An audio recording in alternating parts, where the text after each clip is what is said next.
Evening. My name is Tiffany, and on behalf of the Madison chapter of World Beyond War, I welcome you all to this evening's event.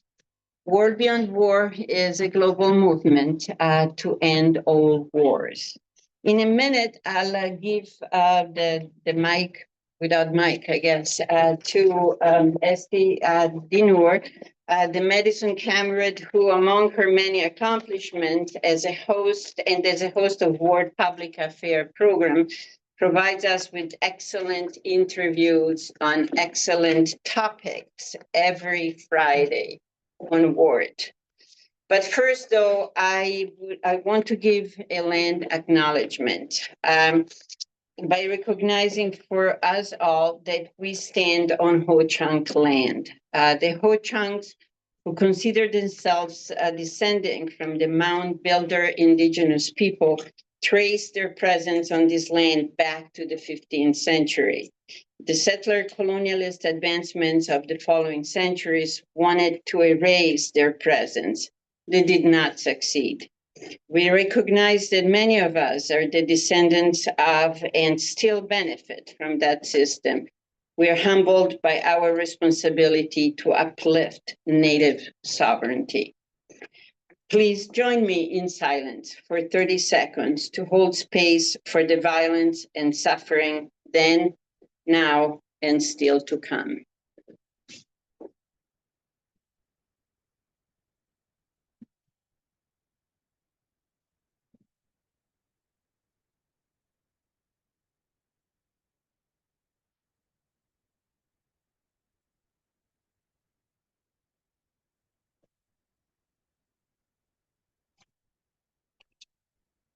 Lastly, please join me in recognizing the people who organized this event, our own Janet Parker, and War Beyond War students, organizers, Sam and Emily of UW and Elias of Madison College. Please stand up, all of you. Sam and Emily.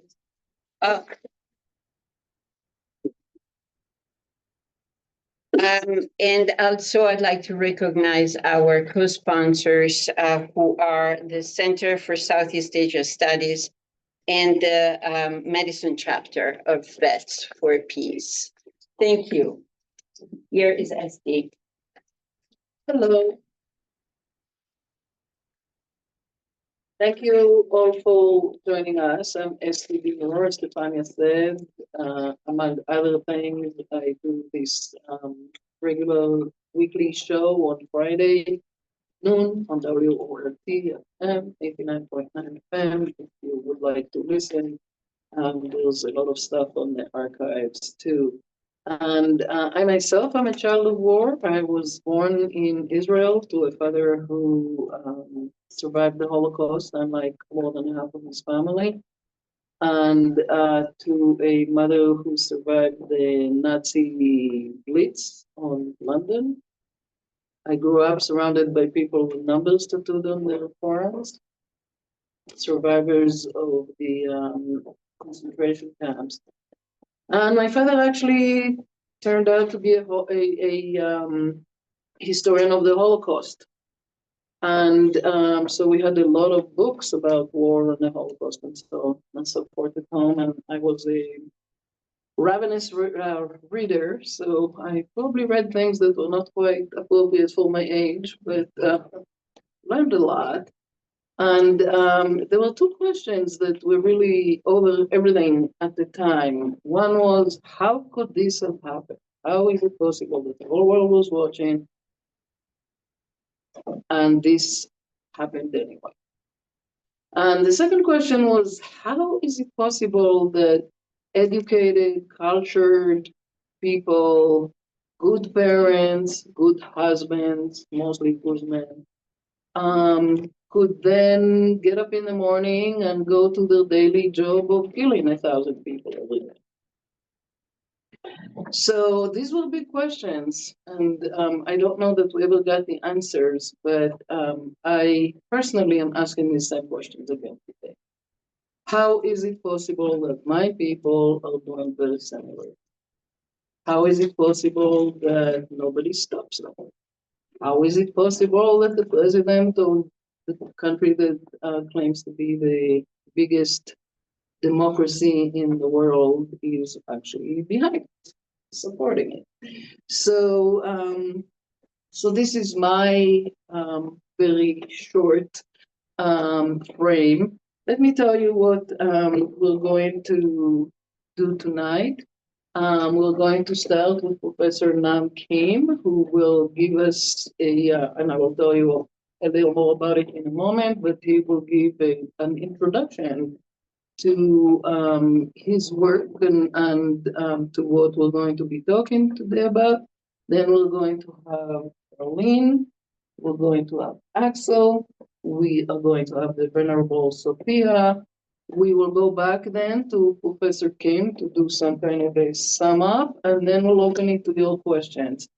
If you have questions during our presentation, you can write them down or remember them. If you want to just raise your hand at the end and ask them, and we would love that. If you want to, if you don't feel like standing up and talking, or if you don't, if you'd rather be anonymous, Joel is passing these QR codes, and you can send your questions at any time during our presentations to him, and then he will hand them to me, and we will ask them for you, if that's how you prefer to do it. Any questions before we start? Okay, so Nam C. Kim is professor of anthropology at the University of Wisconsin-Madison and the current director of the Center for Southeast Asian Studies. He holds degrees in anthropology, political science, and international relations. Kim has conducted research in various countries, and his research deals with early civilizations. He's especially interested in the archaeological history of organized violence and warfare. He has authored several articles and books, including The Origins of Ancient Vietnam and Emergent Warfare in an Evolutionary Past, which he co-authored with Mark Kissel. He's currently exploring the aftermath of 20th century conflicts in Vietnam, including events related to Operation New Life and refugee displacement and resettlement. Nam was born in Saigon in 1974 to a Korean father and Vietnamese mother. On April 29, 1975, his parents made the desperate decision to flee from a toppling city and crumbling country.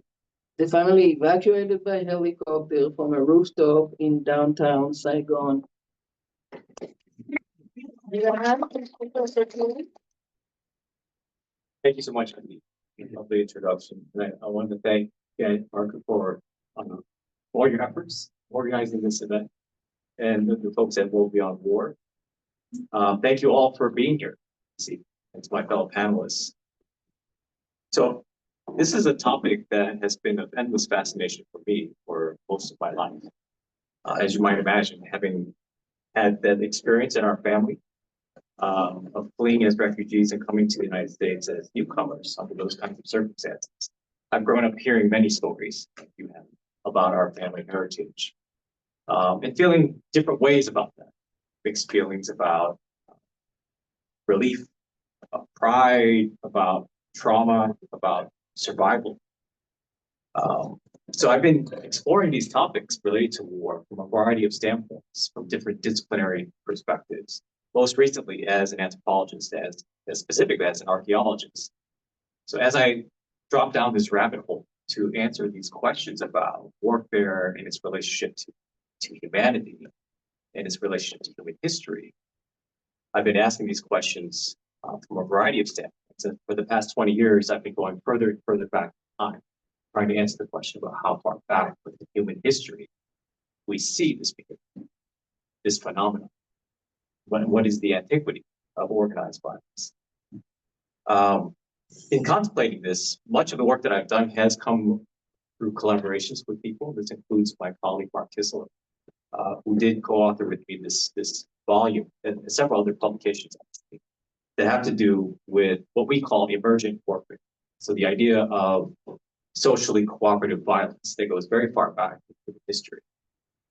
What does the archaeological record tell us? What does the ethnohistoric record tell us? What do analogs with the primate tell us about our earliest ancestors, what it might mean to be human, and whether or not these forms of conflict existed in those contexts?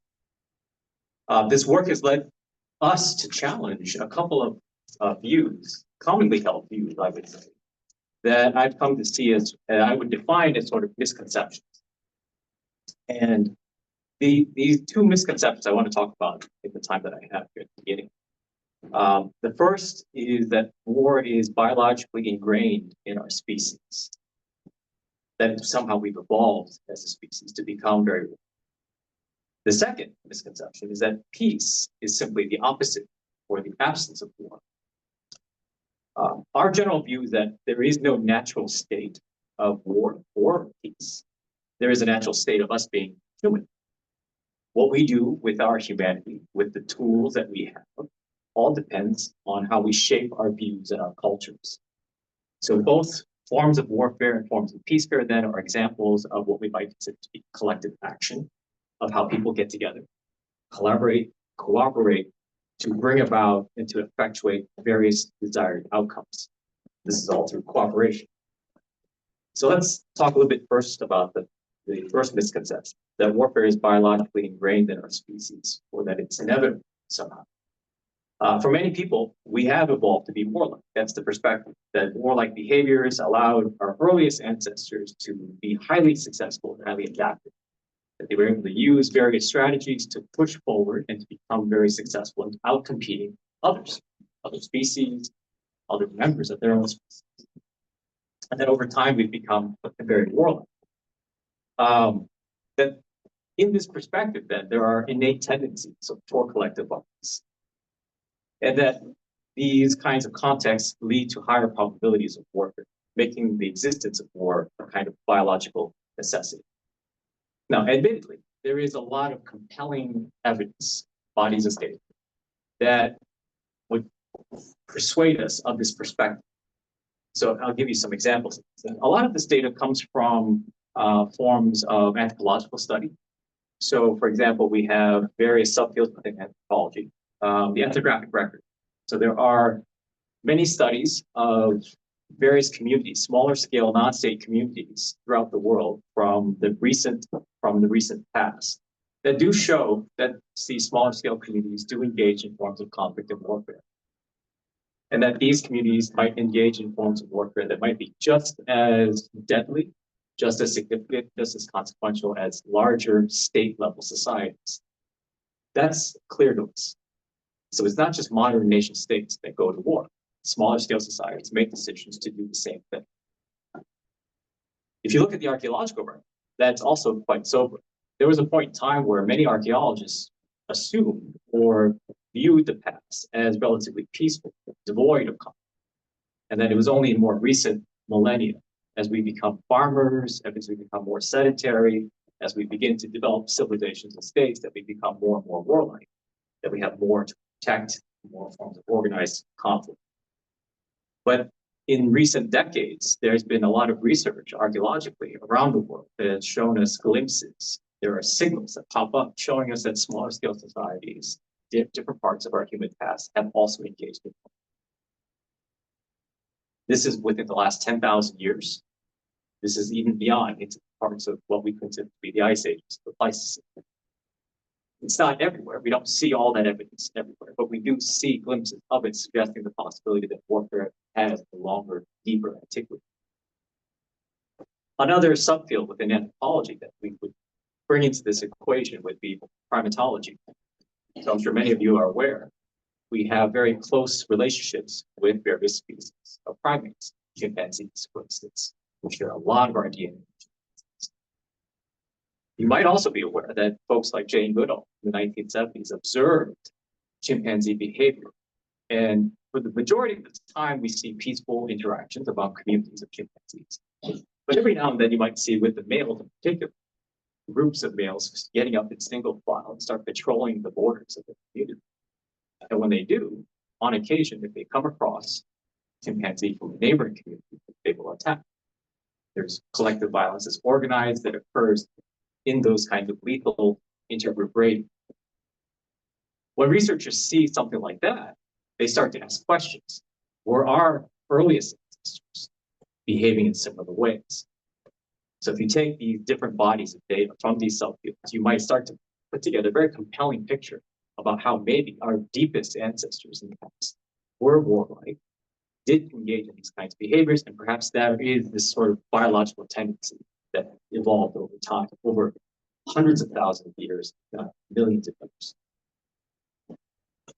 My perspective on this, and this is one that I share with many people, is the story is not that simple, simply not that simple. There are various anthropological approaches and data sets that do indicate this deep antiquity of warfare. But I think for us, there is a deeper argument considered to accept the idea or the argument that it is innate within us. I think this is a much larger, more significant point. And that point is we have evolved to be super cooperators.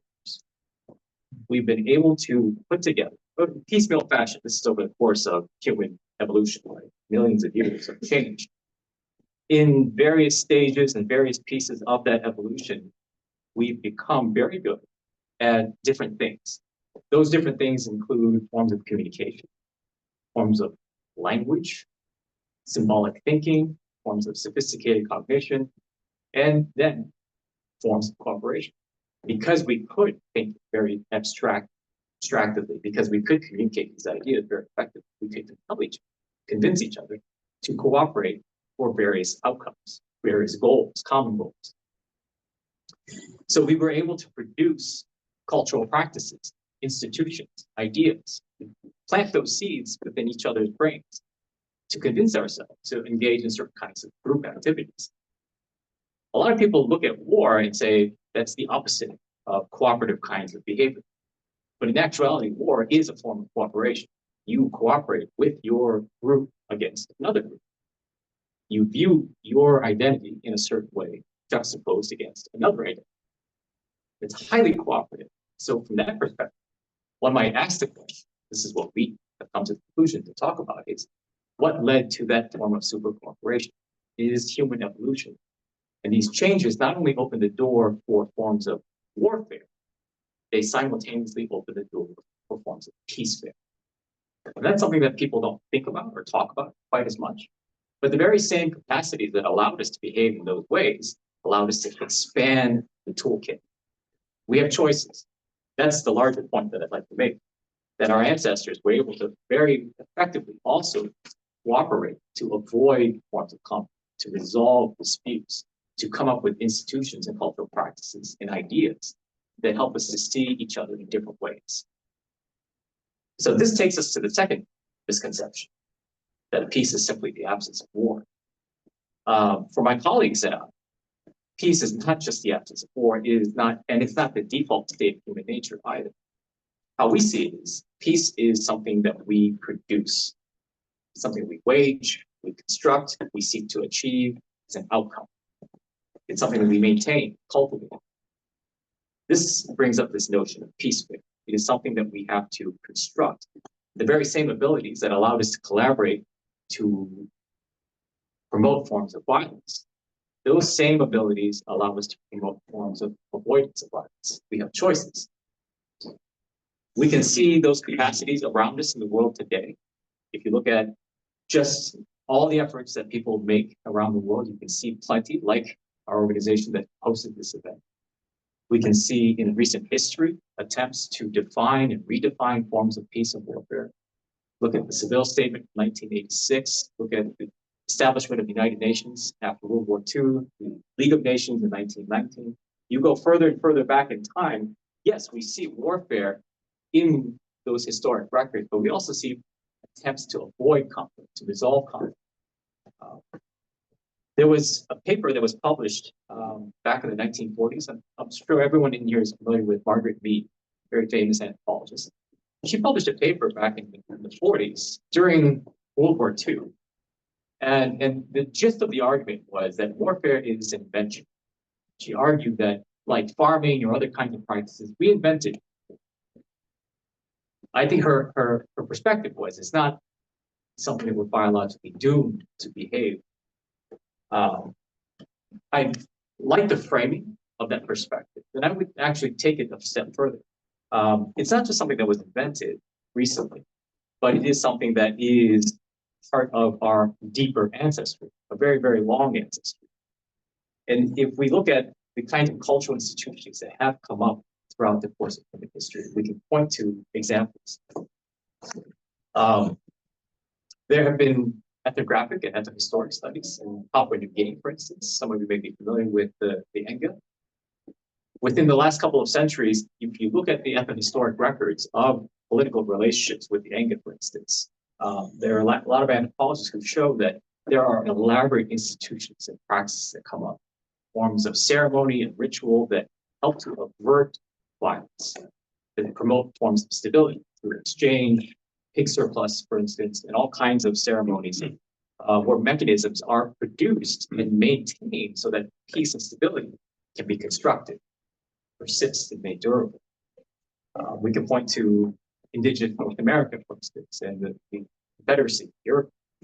For the last few centuries, we have evidence of institutions that have also come up.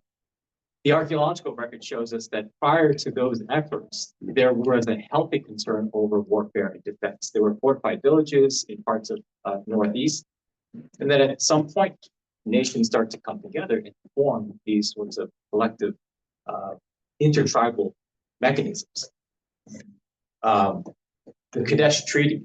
So I don't know if anybody's familiar with the Kadesh Treaty. This is 3,000 years ago in the Nile River Valley.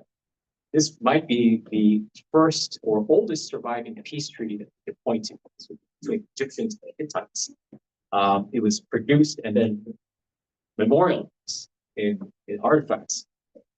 And if you look at archaeological data, going back further and further in time, even into prehistoric contexts, we can see evidence of communities choosing to trade and exchange with one another, even though it's not practical to do so. And the hypothesis that we propose is that they are selecting allies. They are selecting folks to work together with, collaborate, to keep stability within that region. Even though you have something that I don't really need, I want to be your trading partner so that we can promote some other kind of outcome. I'll just say one last thing before I hand off here. In terms of primatology, we have other evidence. So it's not just chimpanzees. We can point to other species, like bonobos, for instance, who are closely related to both us and chimpanzees, who don't behave the way the chimpanzees do. We can also point to communities of baboons, for instance. There's a very famous, you can look this up, don't take my word for it, but look up this case study from Kenya of baboon troops that some of them behaved very violently, the males in particular, in terms of their access to resources, but a lot of them died because of the tuberculosis outbreak. And after they passed away, the community's culture and atmosphere begins to change very dramatically within just a generation. And those sorts of norms persisted over time. They taught the young to change their behaviors and their perspectives. And when new males came into the community, they were quickly taught that this is how we do things.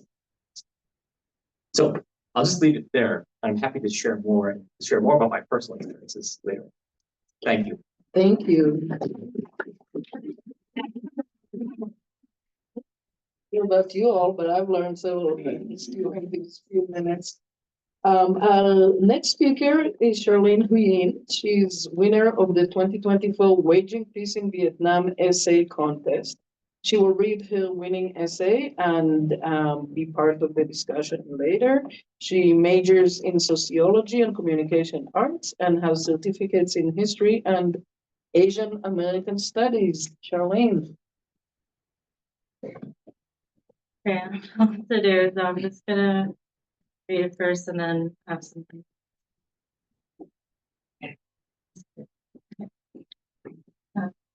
When the communist government seized power in 1975, my grandpa was imprisoned for 13 years for his duty in the South Vietnamese military.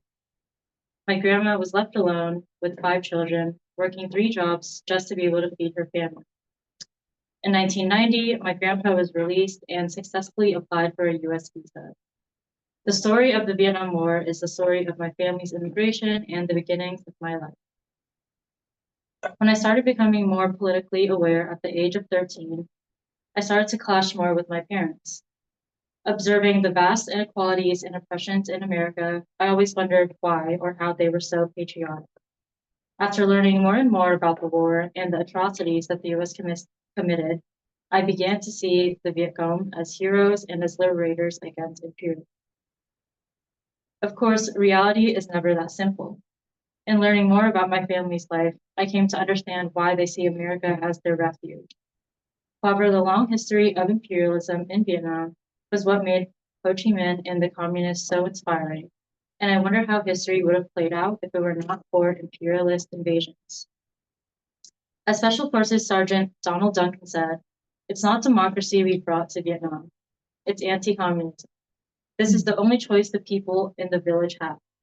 This is why most of them have embraced the Viet Cong and shunned the alternative."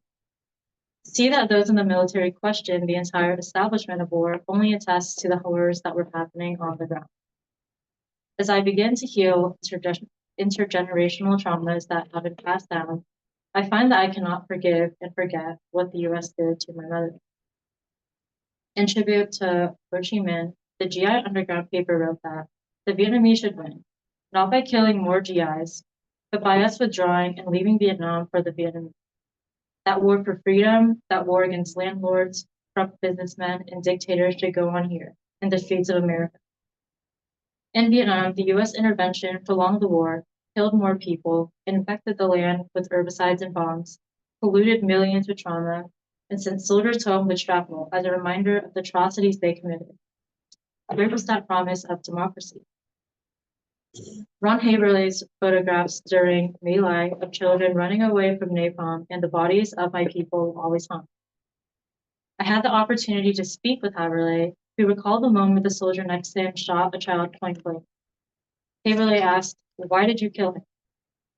The soldier responded with a shrug and walked away. Additionally, Haberle photographed a group of women and children that were rounded up by soldiers and testified that immediately after, he heard automatic fire and saw all the bodies falling over. The photo depicts a woman holding a child, buttoning up her shirt because she was raped prior to the photo. Unsurprisingly, the exhibits in Waging Peace in Vietnam attested to the policy of indiscriminate killings and lack of condemnation of sexual violence that occurred not only towards the Vietnamese citizens, but also within the military. I wonder what my family's life would be like if it were not for the war. I grew up with harsh resentment and hate during the US troops or towards the US troops in Vietnam. However, knowing that many of the troops were students forced into conscription and those who came to oppose the war until their resistance forced US withdrawal is something that has altered my perception of the soldiers. The lessons of veteran resistance and the anti-war movement continue to be relevant today. Imperialist war will never bring peace and democracy. We, as citizens in the imperial core, must speak up and resist war. The most powerful force of change is the power of the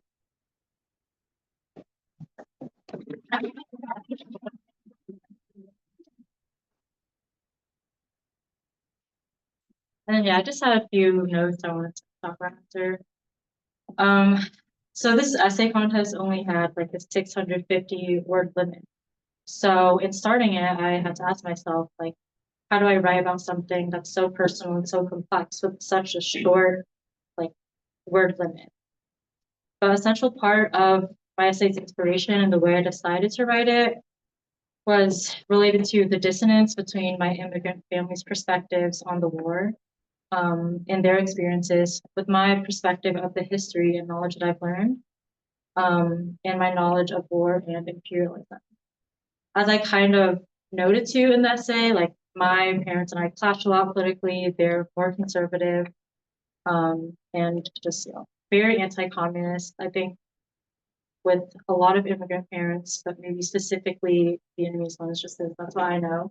A lot of them kind of resent like Vietnam or going back, they don't really want to.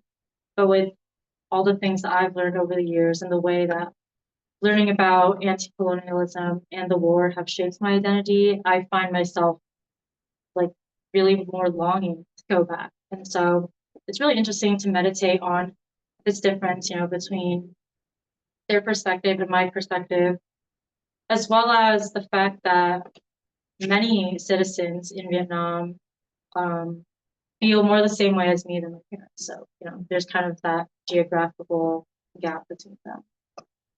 And yeah, so I just kind of want to echo SB's statements at the beginning about, how can the whole world watch as this violence happens and not do anything about it. So the conclusion of my essay, was directly related to and connects the struggles and lessons of Vietnam to current day world violence, specifically Palestine and now Lebanon, as we've seen in the past few days. And I'm sure as most people know, Vietnam is known as the first television war, and that's because that's, when media started proliferating and people were just starting to see how war really affected people overseas. And now we see a lot of content from Palestinians. And so, it may feel and seem impossible to do anything about the situation, but I feel like the cynicism is what the government wants us to feel. And so, yeah, I think the point of discussions like these, where we all come together, is for us to reckon and meditate on the past and violence and move forward with what we can do now. Thank you.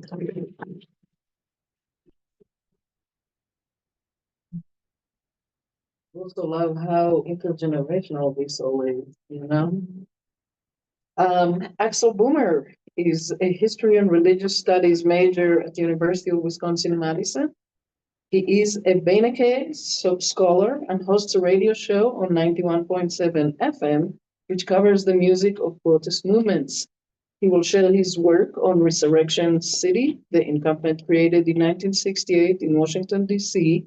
by the Poor People's Campaign, and how civil rights and anti-war organizing were interrelated. The original essay I wrote for the Nonviolence Project concerns the historical memory of Reverend Martin Luther King Jr. In that essay, I juxtaposed the participants of the 1968 Resurrection City with the National Park Service by analyzing the ways in which these respective groups negotiate King's legacy. At this roundtable, I will be focusing on the anti-war demonstrations led by the Poor People's Campaign in Resurrection City, but my conclusion will return to King's Memorial on the National Mall. For 43 days in the summer of 1968, impoverished Americans from across the continental United States camped in tents of plywood and canvas beside the Lincoln Memorial Reflecting Pool in Washington, D.C. The Southern Christian Leadership Conference, SCLC, organized Resurrection City for the Poor People's Campaign, PPC. King headed both the SCLC and PPC before his assassination. Terry Messman writes that King intended for the Resurrection City encampment to make the suffering of economic deprivation so visible that federal legislators and the public would be forced to see it all around them.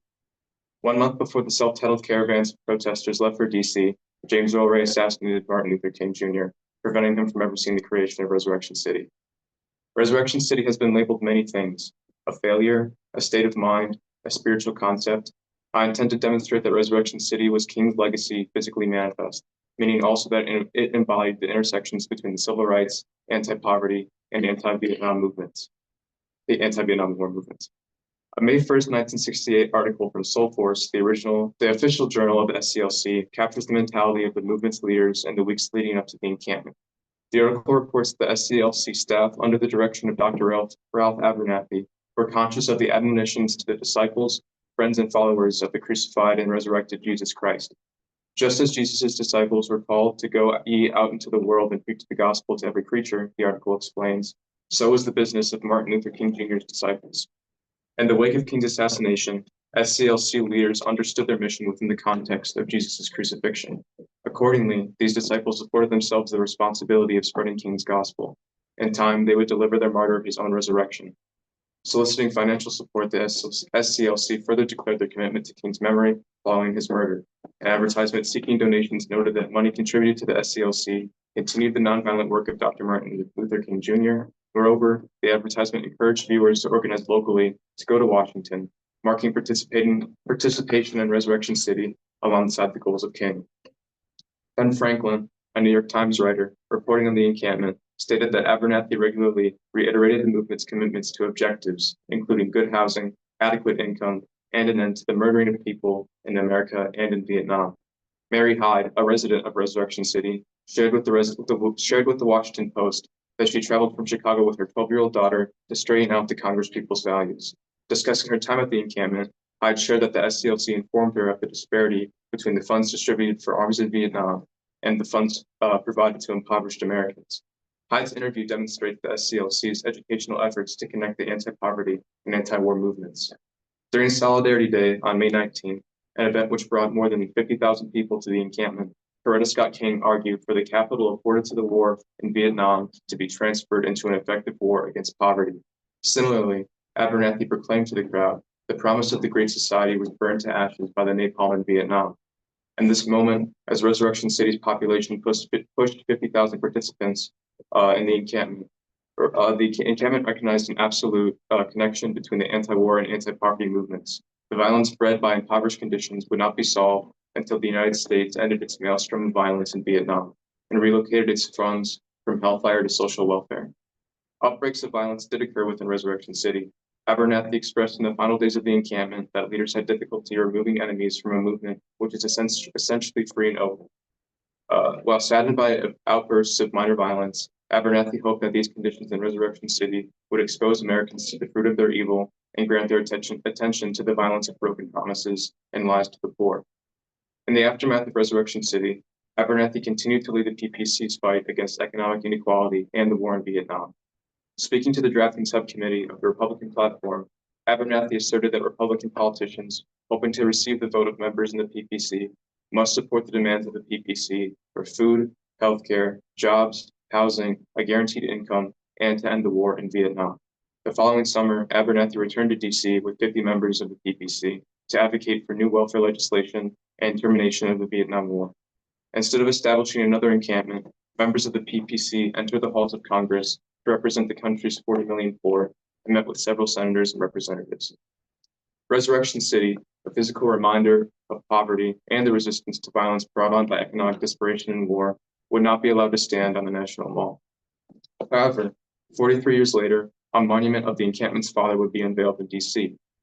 Memory studies scholar Kevin Bryneel writes that the Martin Luther King Jr. Memorial utilizes King's memory to generate an uplifting and unifying reading of the American and global present and future, placing much of the historical weight of American racial politics on the actions and identity of King alone. This is evident to anyone who visits the National Park Service website for the monument, which lists King as embodying the final push for full and equal rights. I do not position Resurrection City as a manifestation of King's legacy to narrate the history of civil rights as a history of King.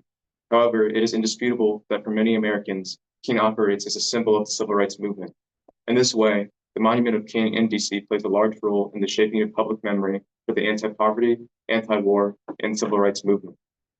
When the King Monument stands next to a quotation of King, while the King Monument stands next to a quotation of King detailing his opposition to the war in Vietnam, quote, with a passionate desire to see our beloved country stand as a moral example of the world, end quote, the monument offers no context. Sadly, the National Park Service did not carve a footnote under King's remarks on Vietnam, explaining how his constituents occupied the very same landscape to press America to fulfill its promises.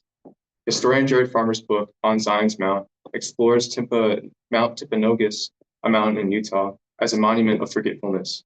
Farmer argues that the narratives built around this natural feature reconstruct the history of settlement and indigenous removal of the area. I would argue that the Martin Luther King Jr. Memorial in DC operates in its own way as a monument of forgetfulness. And forgetting King's involvement with the Poor People's Campaign and forgetting Resurrection City, the monument forgets King and the broader movements he supported. By remembering Resurrection City, the public can remember the intersections between the fight for civil rights, economic equality, and the anti-war movement. Thank you.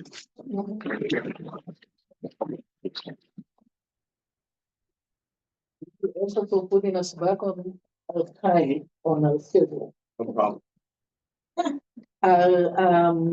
Our final, before we go back to Professor King speaker, is the Venerable Sophia Kai. He's a PhD student in the Department of History. Well, his research interests are history, religion, despicable wars, which is something I'm going to adopt. I'm not going to say war anymore without saying despicable before that. Asian Americans and multiracial interaction. He was born in Otaki village at the Battambang province in Cambodia, grew up in Cambodia during the refugee repatriation in 1992, and experienced the continued civil war from 1993 to 98. Kai was ordained as a Buddhist novice in the aftermath of the civil war, crossed the border illegally to Thailand in early 2000, and lived and studied there for almost a decade. He then lived in Singapore for 2 years before moving to the United States. Sophie. Thank you so much.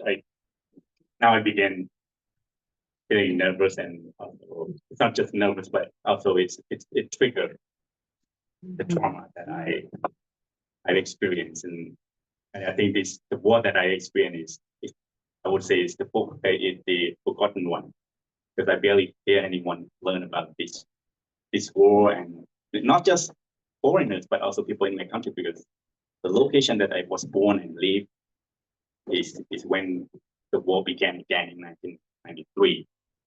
So I will not share the history of analyze the war, but I will just share this experience that I went through in 1993 to 1998. So the village that I was born is located along we call it the National Road number 5, which is heading to Aranyapate, Thailand, if you are familiar with the province. And so in 1992, that is when the UN, the UNTAC, you are familiar with the word, the United Nations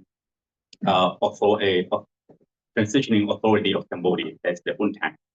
After the peace agreement was signed in 1991 in Paris, so they sent all the troops to restore peace, but it is a fake one, I would say. So in 1992, my village is just behind a railway station where I was born. So critically, my village was attacked by the Khmer Rouge militias because it was located along the national road, and then all of a sudden, because of the UN army and many different international stations in there. So I don't know what the inspiration of attacking that along the road, but I've just learned later on, and I will share that later. But then, so I was, as a young boy, I was thrown into a water container because they attack at night and then there's no electricity. And my mom was a single mom. My dad was abandoned us, and then so I and my sister was the youngest one, so she was thrown us into that water container in a belief that the bullet, the AK-47 wouldn't penetrate through that. So I was thrown that several times. So in 1992, after the returnees after they closed the refugee camp along the Thai-Cambodian border, and because of the extreme poverty, and then my mom decided to move from that village to the other side of Battambang province, where Professor New went to conduct a research recently. So that is called National Road number 10. It's heading to Thailand, and it's along the way heading to Chanthaburi province, Thailand border. So that in 1993, after the UN hosted the first election, the Khmer Rouge boycotted, and then to another one, the UN still reserved the seat for the Khmer Rouge leaders in that period. So when the Khmer Rouge was not accepted the result of boycotting to the election in 1993, I couldn't remember the date exactly, but probably in the summer, because I was so young, and then they started to attack. All of a sudden, in my village, I still recall many of my relatives, my aunt. I have never seen artillery before, but I don't know what the name of that artillery. But all of a sudden, they stationed that artillery in my school, my primary school, and then they shoot out. So there are two types of that artillery. One like shoot out with the 16 cannons, and the other one is 40 cannons. So all of a sudden in our village, new village, we barely have settled down. We have nothing. We sleep, we have no place to sleep. So all of a sudden they shoot out that artillery to attack my stronghold. And all of a sudden villagers fleeing their village and we have nothing. We just grab things, put on the ox cart, and then the image that, so for me, myself, or my personal experience, we see people like fleeing the war with, with the car, with all. Compared to myself, I'm jealous, because we walk and we were forced to put the clothes on our head, and as a young boy, and then not just me, but the whole people along the village of that national road were forced, and then along the way, all the another artillery station alongside, and then we walk in the middle of the road. So I just learned that another artillery 155 that you push your cannon in and then you shoot, and so we can see the bullets flying overhead. So we race against that bullets, to find it, but it's not enough because we have to walk. There's nothing. We have to walk, and we have to take all of our animals and in the ox cart, and then when it is dark, we cannot move, so we have to stop, and then we have to put the top on our ox cart, and then we can only fit in half of our body and sleep under the ox cart. And then so in 1993, for almost a year, we were abandoned our village. So the war was still the shooting was going on, and for a year we have nothing. We have nothing to eat. It's no UN. It's nothing. No international community. I haven't seen one. And then at the end of that year, when food arrived, the UN probably realized that they would need to feed those people. But then they brought in with the food that people cannot eat. Like beans, the canned food, all things that you imagine as a villager, you grow up in a village, you get the fresh things, and you all of a sudden bring your canned food. No one can eat all those food. So we basically hungry.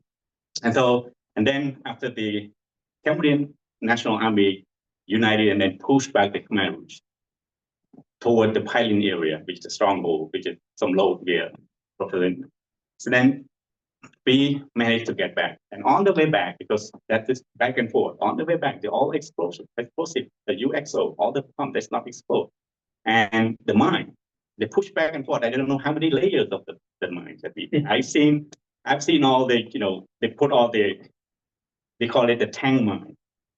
One of my relatives was, because he trying to detonate, try to diffuse it, but then he didn't realize that they have 3 layers of that tank mine. So when it exploded, all of my relative can only collect some flash that literally gone.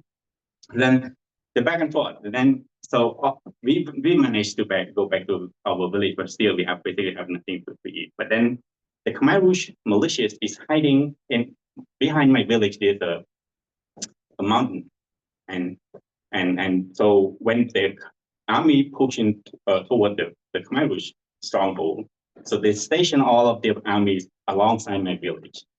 But then at night, in the second year of the war, the Khmer Rouge militias attacked our village, and then all of the armies who stationed alongside ran into the forest, and the kids, the women were screaming, and RPG attacking the village and burning down their houses, and then village women and children were bowing and backing those militias, and then those militias told us that we need to burn down because our leader is looking outside the village. If you're not burning down, then they cannot get back to the commander. So then some of us managed to ask, can you burn down the hay instead of the house? So all of a sudden, it's like all burn down in the whole house. But fortunately, my house is located in the middle of the village. But those are like the first attack from the head of the village. We have the middle and the end. So my house was managed. But then we were terrorized by the militias and all of the, and we thought that we were protected because we see all the armies like stationed alongside the village. But no, the people who would kill all the children and women who were left behind in the village and we were crawling. And the other incident that I can recall is that also systematically attacked, not just once, but many times.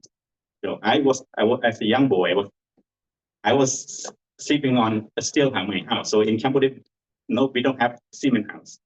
We call it steel house. So when the militias attacked, my mom threw me from the house. I only feel or heard the RPG after my body attacked to the ground, because we, as a kid, I don't really know what's going on. So once we, it thrown me from the house, and then we were crawling and screaming and trying to calm the kids, and that is what happened often. And then it's really terrorized the people that especially war.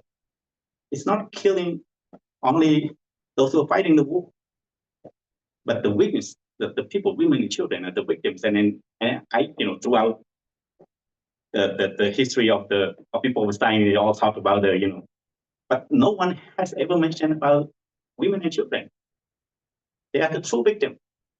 But we spend a lot of money studying the war, praising the hero.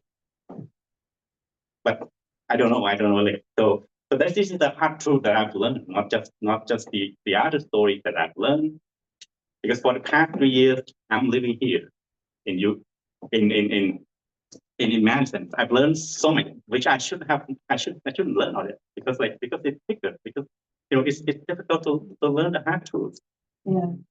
And it's like, so and then aftermath, after the war, I've known many elders in my village, and they were killed by the landmine, UXO, and my house, my grandmom's house was burned when they dropped the bomb, and it's still in 1996, 97. So I just want to, I'm going to end it here, and this is what happening. For what I don't want to explicitly say, but for what you learn from the textbook, from the history, it's not what you experience. It can never be like what you experience. It can never be the same. Thank you. Thank you.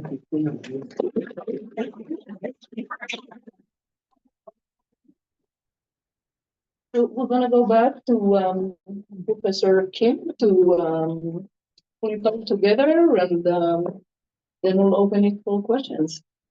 Thank you. I just want to offer a few comments based on, well, first I want to thank my panelists for sharing with us today. Yes, please. I'll just comment very briefly on some of the remarks that I heard that I found quite striking, and hopefully leave time for discussion and conversation with everyone else in the room. Axel, when you were talking about the Nonviolence Project, I learned a lot. I knew some of that history, but not very much. And so to hear about it, and to hear about some of the themes that came across, it really made me appreciate these ideas about what is forgotten, what is remembered, and how that can be a very political activity. The sorts of agendas or justifications and motivations behind what is selected to be remembered or commemorated. The idea about poverty as a sort of mission to combat it, to address it, I think is an important one when we think about the larger position with humanity's history of warfare. Some of the things that researchers have pointed out would be that we have to face and address and deal with forms of equity and fairness, forms of resources and predictability of access to resources. That helps to assuage concerns that people might have, that might force people to make certain kinds of desperate choices that can lead to higher probabilities of using violence. So I think it's a very important part, and to me, it foreshadows something else that I want folks to hold on to, and maybe we can come back to later. It's this idea of empathy that I think is very important when we talk about Peacefare. These ideas about empathy and forms of community and identity. So Pia, your family stories are so powerful and compelling, your experiences and how they have sort of shaped your own perspectives about the world and about people are quite compelling. Something that you talked about in terms of forgotten wars. This goes back to the idea again of what is memorialized and commemorated. I would also put into that category the traumas that people tend to forget, that are not explicitly acknowledged. Traumas can live on. They can live on in the landscape, as you point out, with unexploded ordnance, with scars that we can see on the physical terrain. They live on for the survivors on our bodies. They live on in our minds. And these traumas are forms of pain that can get passed on through generations. They affect our young, they affect our children and grandchildren. They hear these stories and they know these histories, and some of them explore them. And I think it's no accident that they are inspired to certain kinds of actions, certain kinds of explorations as a result of that, whether it's explicit or not. There's the professor at USC, Viet Thanh Nguyen, who writes about the Vietnam War. And if I remember correctly, he's argued that wars occur twice. They occur once in actuality on the battlefield, but they occur again in the mind. He's right about that, I think. I don't know if anybody would argue against that, but I would take that a step further. It does not live just in the mind. It lives on through generations and echoes across time. So these are long-term consequences. And I want to move to some of the remarks, Charlie, that you made. So from your essay, but also that you've stated, there are a couple of ideas that came through that I want to touch on. One is the idea of the longing to go back, this idea of reconciliation. There is a need to go back and face and confront and engage with the site places that were so integral in your family's history and in a lot of the pain that your family experienced. I think it's something that is necessary for us in terms of in post-war kinds of contexts, in the aftermath, the reconciliation and the healing process is absolutely vital because it teaches us about what we experienced. It helps us not to forget, but also gives us a path forward as well, especially when former combatants or former enemies or adversaries, in whatever capacity, are inspired to come back and interact and engage with each other. Another theme that you mentioned is this idea of, I think it was dissonance was the term you used. And it makes me think about how motivations can be quite complex, how you view something. We might all look at the same object. As an archaeologist, I see this all the time. We look at the same artifact and we have wildly different interpretations about what we're looking at, how to describe it, how it was used, why somebody made it, et cetera, et cetera, et cetera. We can say the same thing about events in history. Why did it happen? Who was responsible for it? And what were the motivations behind it? And if you have many actors and many players involved in that process, the explanations and the rationales become ever more complicated, complex to think about. You mentioned something about your parents and the kinds of patriotism that you see.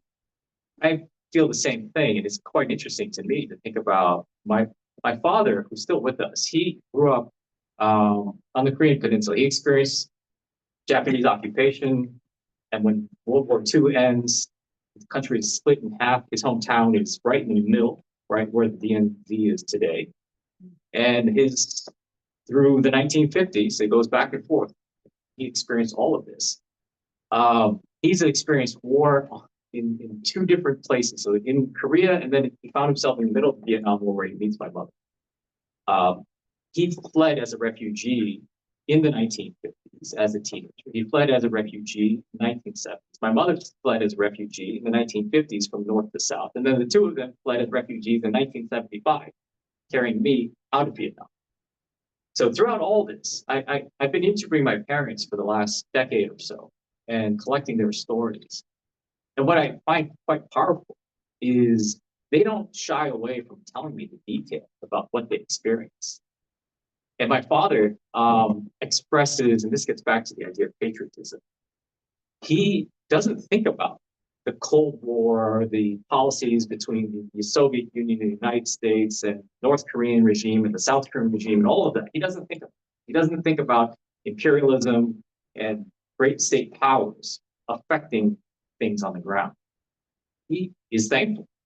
He thinks about how lucky he is to be in the United States. He wears a cap that says "God bless America." He never leaves the house without it.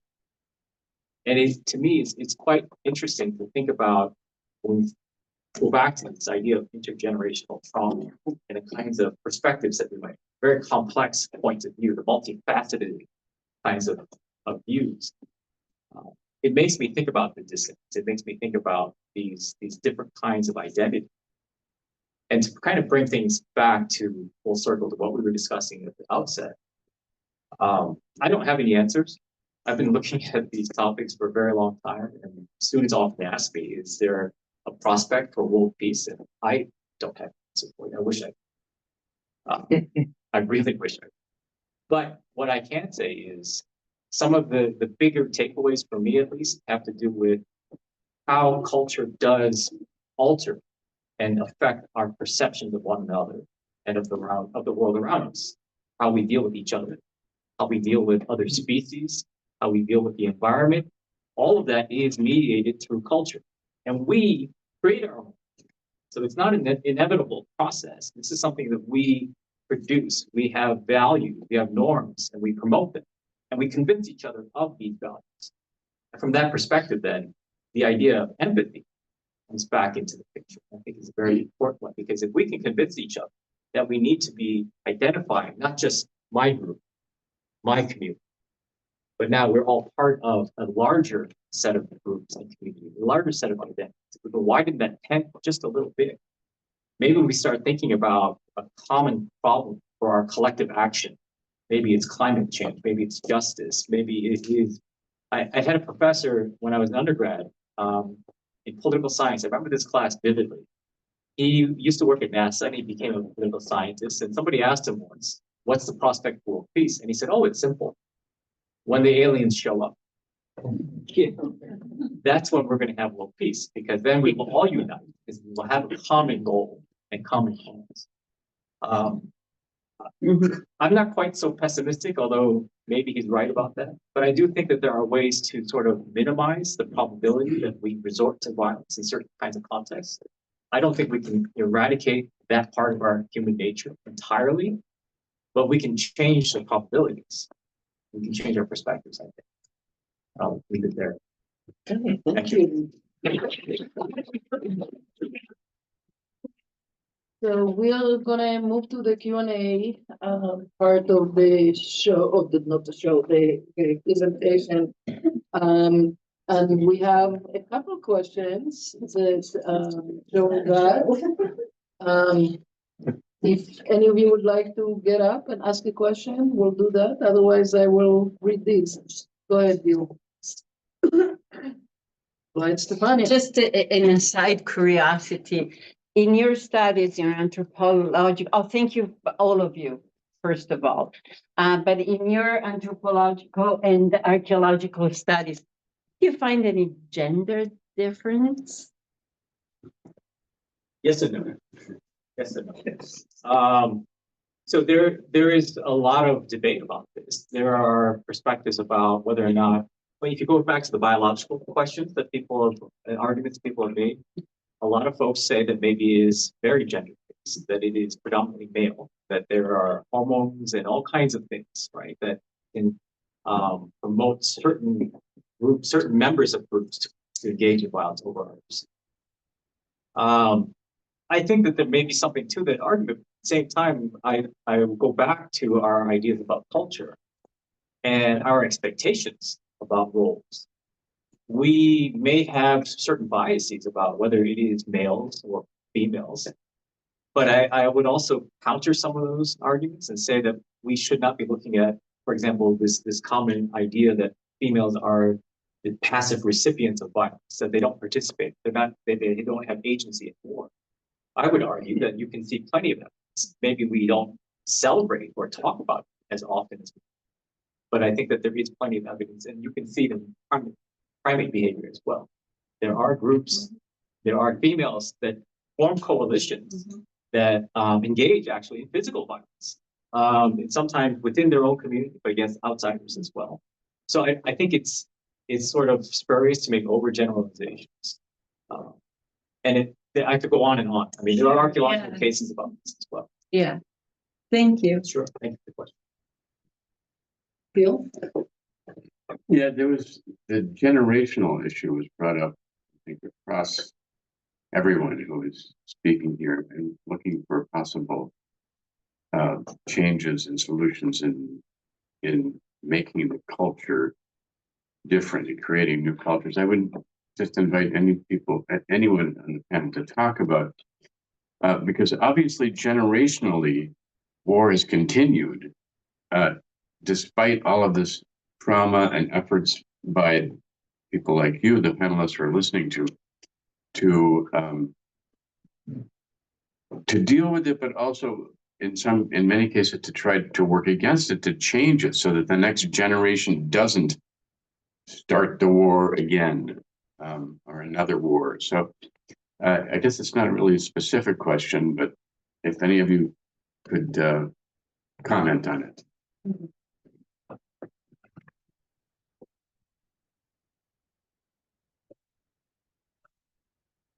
I don't know how. I just wanted, talking about it. I'm thinking about my mom. Not just one generation, but multiple generations. My mom was born along the Vietnamese-Cambodian border, and in 1969 and 1970, when the U.S. invaded that border, her grandmother, the two siblings, were instantly killed in that. She told me, I was so afraid of asking her because for the past 54 years, she has never gone back to her village. After she fled from that village and then moved to the border along Thailand, from the east to the west.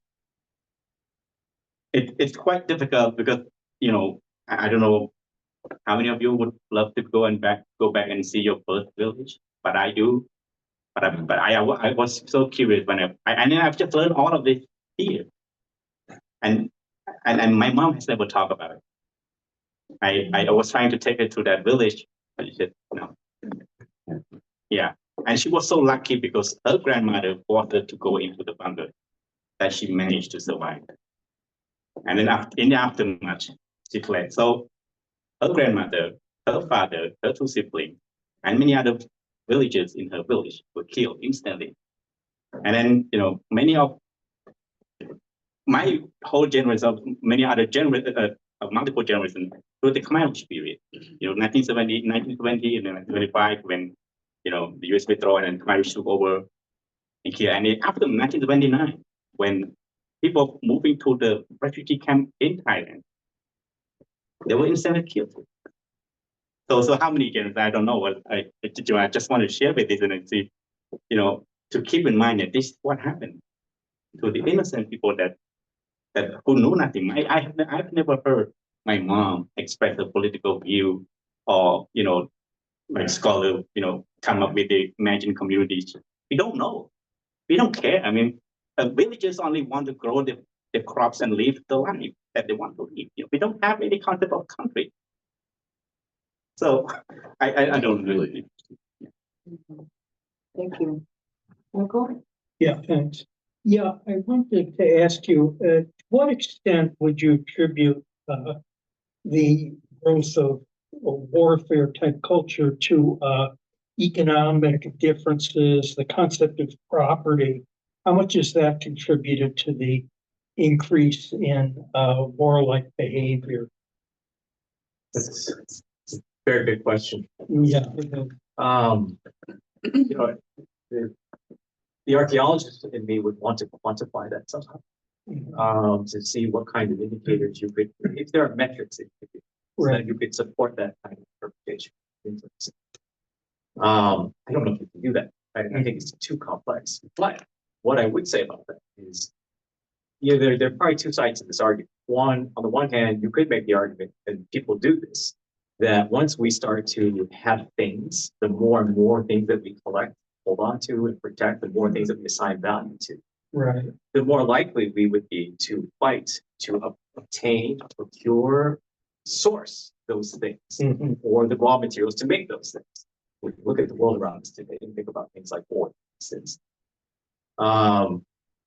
Pieces of land, right? So there is that argument. So some people make the argument that it's only when we started to have very complex economic systems that we see more and more prevalence of conflict and war. And then prior to that, we lived in this sort of natural state of peace. But the counter argument, and this is one that I tend to agree with, is we don't just fight over resources. We don't just fight over economics and materials. We fight for ideas. Yeah. Very powerful. And we convince each other. We fight for religious ideas. We fight for slights of honor. We fight because we think the gods are telling us to, or our ancestors compel us to. And it's not just about the resources. Oftentimes they are very much intertwined. And sometimes you'll have ideological reasons mixed in with the economic ones and so on and so forth. But I think that the antiquity of conflict is so far back, it's part of our history as a species, that it is not just about resources. It is far beyond. That's not to say that we have no hope, but it is a sobering thought, but it also forces us to think about the myriad reasons why, and the myriad reasons or motivations that people have that we should be addressing. Mhm.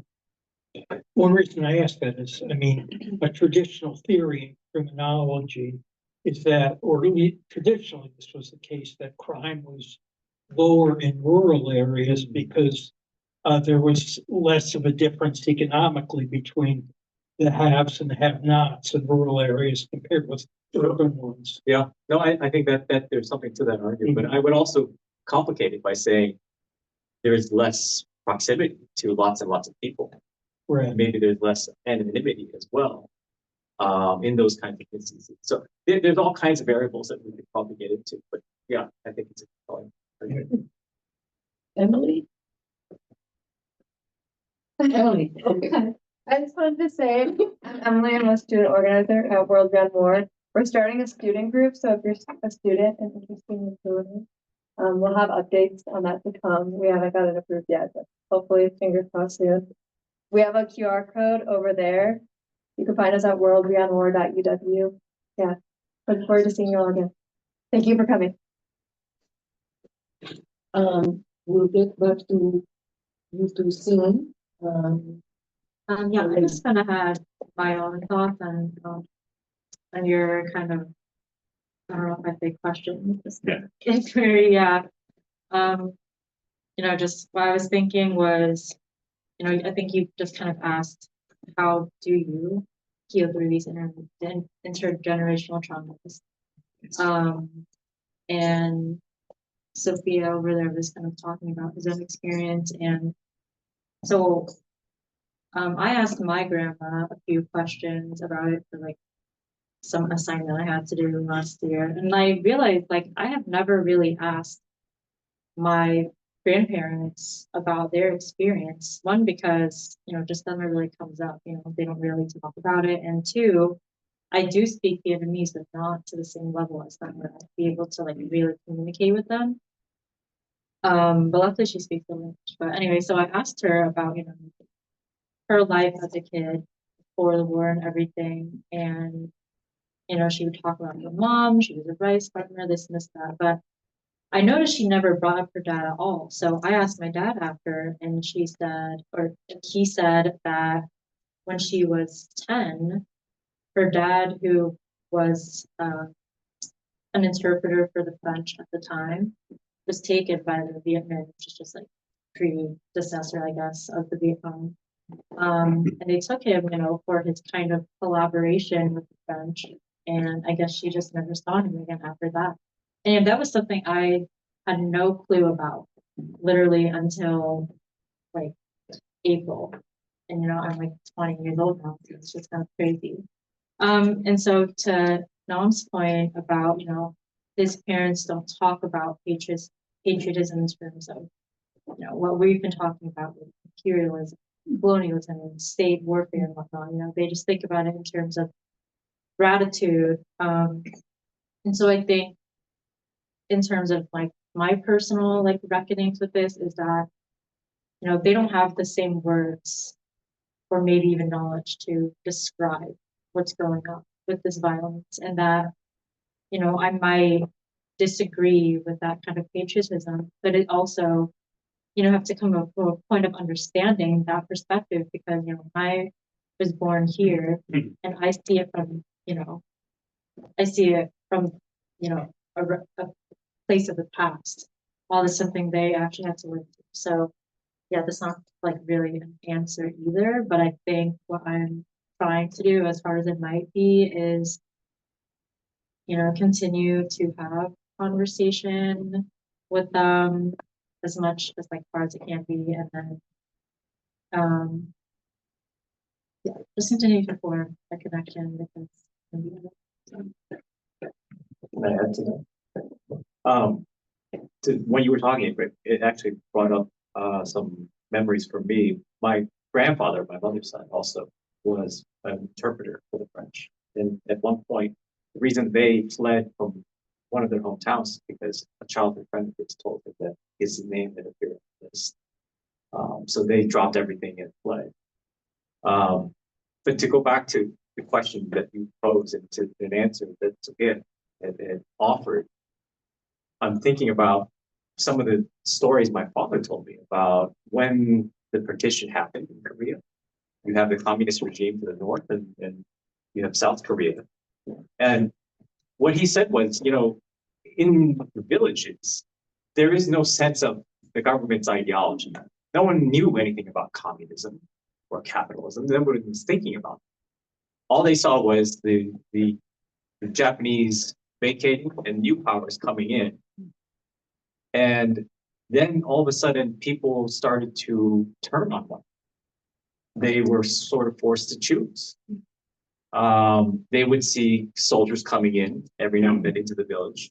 Sometimes the soldiers would take the uniforms of their combatants and put it on because they didn't know what people were thinking in the villages, how they should be received or how they would be received. They were just hungry. And so my father was a teenager at the time, and he remembers all the high school kids being brought together and forced to round up neighbors, bring them out so that they could be arrested because they didn't follow the ideology of whoever was in power or in charge at that moment. But then months later, it would be a different regime that comes into power in that village because they were right there. So people on the ground who are affected, and I would argue that we don't know enough about these stories. So these memories and these sorts of histories need to be shared because we know the general contours of these histories. We know about those, and we have this sort of popular mainstream perception based on what we see in film or books. But the descriptions on the ground of daily life and what that meant for people, that is largely absent in the American psyche. Maybe if I just want to add to that, just to keep in mind that from my understanding, from my experience, the vast majority of the people in my country or in my village, none of them can speak English. And that is limited their knowledge or to understand what was going on in the world, what was going on in the world, what inspired the world. So I believe the vast majority of the people in those countries don't speak English or French and incapable of analyzing the historical context. That's why if we live in the US, we probably have better knowledge, better access to different materials, so we understand what's going on in the global context. But that is the thing that I think that make them view the world differently. Such important points. Yeah. We wanted to. So, you mentioned the visions you had as a child about how this could have happened and how the world did nothing. But the best I have read on that was by Robert J. Lifton, The Nazi Doctors, in terms of understanding the doubling processes that were intentionally put into the officers at the camps to be able to go kill and then go do something else. It's a good source. It's a little old now, but Robert J. Lifton, he was at Yale. Two the two radio stations here, one is Ward and the other is Wisconsin Public Radio. Every once in a while you hear about don't judge, nudge. And on Ward, you hear something, there was a program that the news director did on pro-sociability or pro-sociability as a new concept. And I bring these two things up because you were talking about cultures can do things to, make people get along. But I have a caveat about whatever this pro-sociability concept is. I have problems with that because pro-sociability can teach people to not speak and to not speak their mind. So that's just, I have a problem with all this, let's all get along now. That can be very problematic. But I agree with you that there are ways to educate people from elementary school on. The nudge, don't judge, nudge. Every time I hear that, I just cringe. Though I love Wisconsin Public Radio. Because it's so deceptive, this nudge mentality.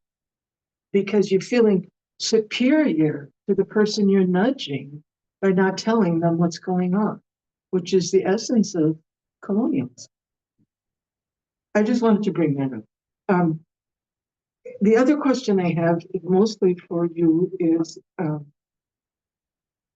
I'm concerned about when people use the word aggression in modern times scientifically, as opposed to violence, and when people talk about editing out the gene that controls emotive response.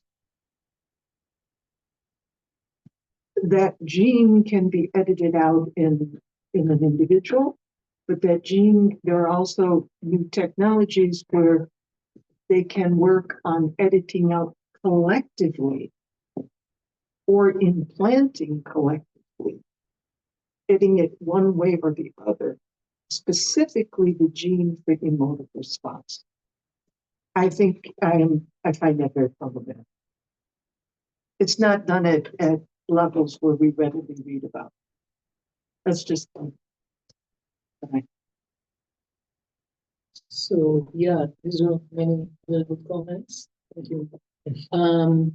So I'll take Janet too, and then whoever wants to respond can respond to everything. Since we're getting close to Great conversation, thank you, yes.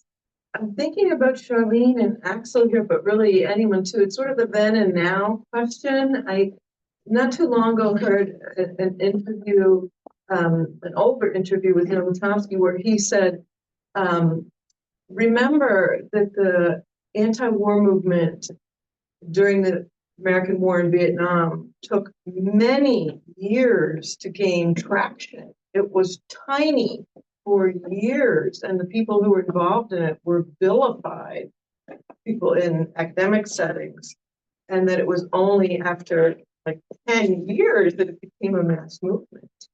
And I wonder, where do you, as you look at sort of what you learned about Vietnam era anti-war organizing, excellent, or any of you, do you see hope now? I know many of us are involved in anti-genocide organizing now and opposing the wars in Ukraine and Israel-Palestine and Free Palestine movement. And where do you see hope in organizing here in the U.S.? Okay, so let's start with a younger generation, and then we'll go back to you now. So you haven't spoken yet. Yeah. I can't say certainly whether there's absolute hope or not absolute hope, but what I will say is, I think having a grounded historical consciousness about these topics is really important. And, I think for many Americans on both sides of the aisle, people see King as like a good archetype for what protest should be in America, especially on the right. They like, kind of water down his legacy and like the perfect protester, right? And at the same time, within the last year, at universities across the world, in the news, you have people demonizing encampments that are anti-genocide. And I mean, I never heard anybody comparing these encampments or contrasting these encampments explicitly with King. But I imagine that people who have this certain image of King as the perfect American protester in their mind, I don't think that they would, with what we receive in the media, I don't think that they would necessarily identify King with the encampments at universities across the states. And yet, he was responsible for organizing and conceptualizing this large encampment in DC that was anti-war and anti-poverty. So I suppose, like, if there is a ray of hope, which is what people actually did call Resurrection City in the Washington Post, people wrote it right in the editor's notes and say it's a ray of hope here. I think that keeping in mind, I guess, the legacies and the previous examples of protest in American history and anti-war protest, and then also, the interlocking different movements that are participating in those protests. I feel like that's a good sign of hope if we can do that. Yeah, I mean, obviously this is like huge question, and I think everyone's always grappling with. But in terms of hope, I think like I kind of mentioned this earlier, but it can be very easy to feel hopeless and cynical in times like these. I think, whether or not you think there is hope or not, it's never helpful to not think that there isn't hope, like that's kind of just what they want you to feel and want you to give up, but it's never helpful to feel that way. You should always have hope that something will change. In terms of, more specifically, like of protest movements and genocide in Palestine right now, like I don't know, maybe someone can contest this, I'm not sure, but I do kind of challenge how much the anti-Vietnam War protests actually contributed to the end of the war. I feel as if, it was a very huge movement and it was really unprecedented, I think, but for the most part, as far as I know, it was mostly political reasons that the US decided to pull out. And so I think while we attribute a lot of significance to those protests because of how big they were, and connecting to it now, I kind of wonder myself, how much can we, just continue to protest and, peacefully ask lawmakers to stop like committing genocide? I mean, it's very absurd once you say it out loud, like why am I to do that? And so this might be kind of controversial, but Axel's saying people see King as this kind of, I feel like, messiah of peace and nonviolence. But I start to wonder how much this concept of nonviolence can longer be the answer when the U.S., as well as all other colonial nations, is built on and sustained through violence. How can we combat such large systems of violence through? I want to briefly add my response to that because I'm involved. Sorry about my scratchy voice. I'm involved currently with 3 Jewish anti-Zionist organizations. 2 of them are Israeli American. And these 2 have regular, what they call processing spaces. Once a week or once every other week, we those who want meet on Zoom to talk about their feelings, talk about how do we go on in the face of what we're seeing, and how it seems that activism isn't doing it. And so how do we go on? Do we go on? And we had one last night. And it is, so there was a lot of, I mean, people were crying, there was a lot of down feelings, tired, exhausted. Can we make a difference? And my feeling is that whether there is hope or there is no hope, it is our role to stand against what's going on. So we can give up on hope. Though I'm certainly hoping that what we do will achieve something and something big and something very soon. And yeah, let's stop the genocide like right now, tonight. But if we can't do that, that doesn't mean that we stop trying, right? Because it's not just about results. It's about, am I a humane human? Do I have values?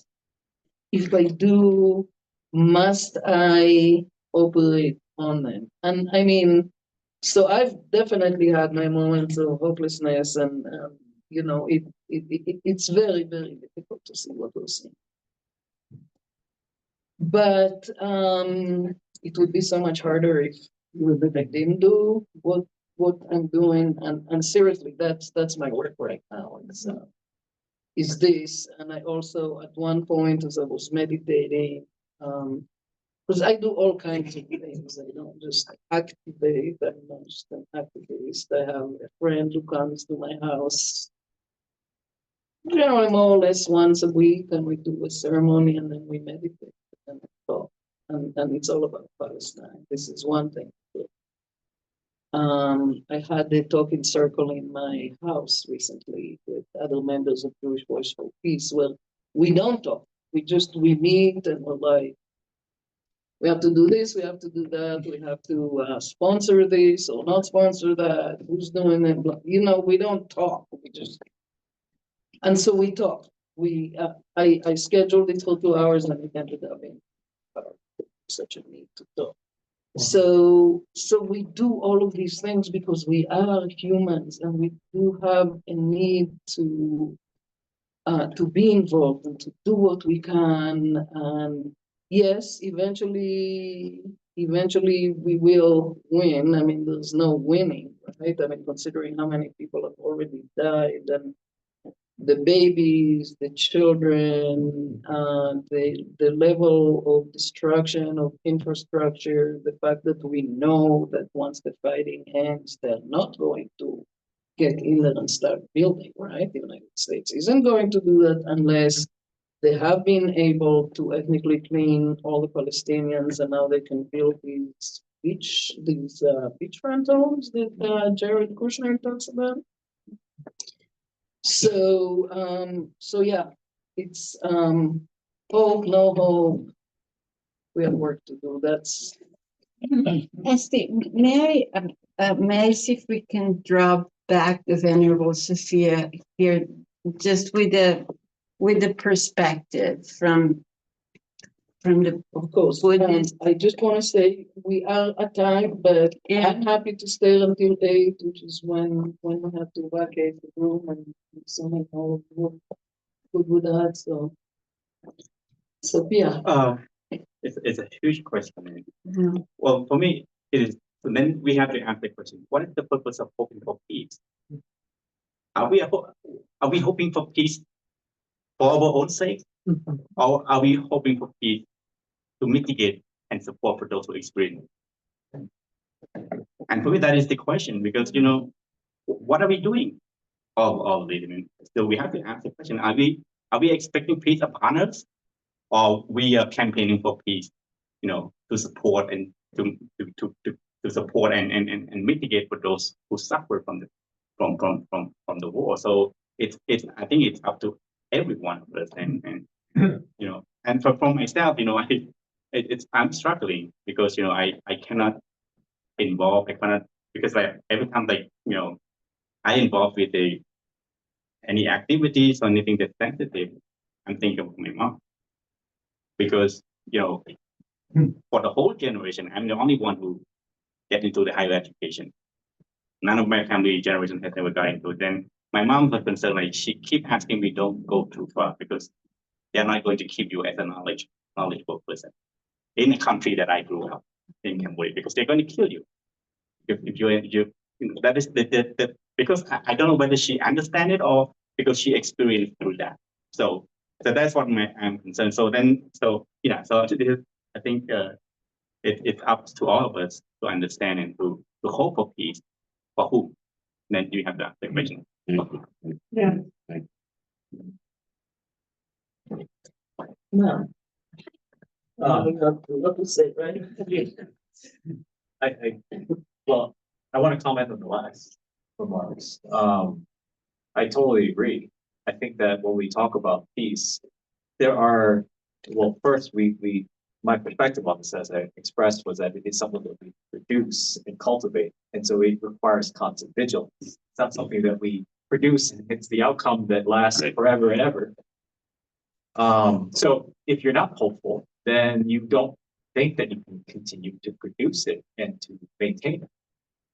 That's one perspective. But the other perspective that I didn't talk about earlier that I quite agree with if I'm hearing you correctly, is that peace is relative. For whom? There was a book that was written just about a decade ago by Steve Pinker. He's an evolutionary psychologist at Harvard. And it's an 800-page book, and he talks about the better angels of our nature. I don't know if you've read this book. The subtitle is how something about how the world has become non-violent and more peaceable. Yeah. The argument, if you don't know this book, is that we are living currently in this time period in the most peaceable era in human history. That's the argument. He might be right, and he uses all kinds of data sets to kind of support that perspective. Dropping crime rates, he makes juxtapositions with medieval Europe and says, look at how barbaric some of those practices were in terms of torture, et cetera. Our attitudes about violence have changed. We've become civilized, right? And then he cherry picks archaeological data, and he shows how violent and bloody the past was. And so if you look at it from that perspective, we've gone from extremely violent to the most peaceable era in the world. Maybe he's right, but I would also say, let's think about what that means. Who's living in peace? How many of us live in peace? And can we make this blanket statement? Can we make this generalization? We become so civilized that none of us are suffering. I don't know if we can make that argument. So I'm sympathetic to that point. I appreciate that point that we have to think about peace in this sort of relative term. Ultimately, I'm not a pessimist, I'm an optimist. So from that perspective, it is a matter of constantly evaluating and reassessing what we see in front of us and what actions are required. Some forms of decision-making and activism and effort are always going to be required. They will never cease to be required. And from that perspective, then one has to hold up hope, because what else are we putting these efforts in for? I think it's impossible to say that we will have peace for everyone, because there are too many people with different perspectives about how one should be living, how we should all be treating each other. But that being said, the greatest amount of peaceful interactions that we can achieve as possible, that's what we should strive for, however that looks. And of course, peace starts at home, right? A woman is being abused in the home and the children. We need peace there. So it goes all the way from the very personal to the global. And also Steve Pinker wrote that 10 years ago, and it was, I think, a little more peaceful than it is right now. Yeah, we should have seen some very horrible wars going on right now, but it's also, I agree with you that, you know, I feel more about the war that my people are involved in than, you know, Right. about things that are fighting Sudan. Yeah, I would also, to add to that, there are different forms of, and this goes back to a point you made earlier about violence or aggression.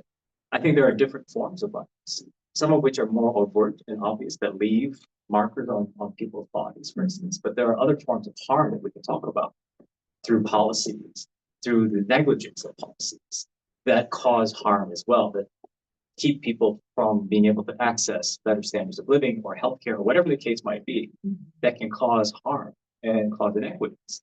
Those are forms of violence as well. They might not be overt, but they are causing harm. So from that standpoint, maybe the war that we are seeing right now were not happening when he wrote that argument. But in my perspective, he was glossing over other forms of harm. So Yeah. not everybody living at peace. Which is what Axel was talking about, right? The conflation of, among other things, funds for warfare and no funds for peacefare. Right. Jeremiah, did you want to? Yeah, I would like to comment. When I saw the announcement for this, I thought this is an event I really wanted to come to. I forget exactly how it was phrased. But, you know, when you talk about hope and whether there is or isn't, it seems to me that something like this is one of the most hopeful things that I've been through in a while. Because for the reason that you're talking about, you have a panel assembled of people from the disciplines of history, religious studies, sociology, anthropology, and so forth, and are talking about cultural change and how people do change. I was a student protester during that American war in Vietnam, and so that was part of my history. But frankly, in regards to the Middle East, I hadn't been paying that much attention until recently, and now I am. And the more I look at it, the more I think that there are reasons why the Oslo Accords failed and other attempts at negotiation in the courts have failed over decades, because I don't think the parties are going to reconcile based on diplomacy or negotiation or politics and so forth, that we're not going deeply enough into it. And I think you people are, by looking at what it will take for people's minds and hearts to actually change over a slow process. But I don't think the conflict in the Middle East, it goes so deep into history and religions and those elements that are much more than what they try to bring forward, even in the Oslo Accords. It will not resolve until we get to much deeper levels. So I thank all of you for being here, trying to bring these things into fruition tonight. It's a wonderful discussion. And thanks to all of you for being here.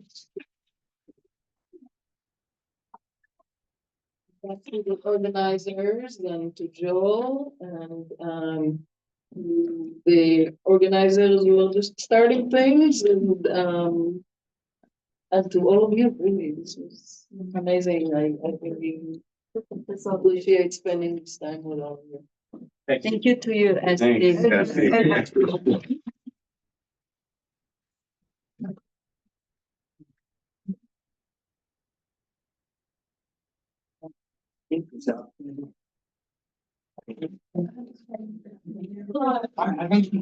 Yeah.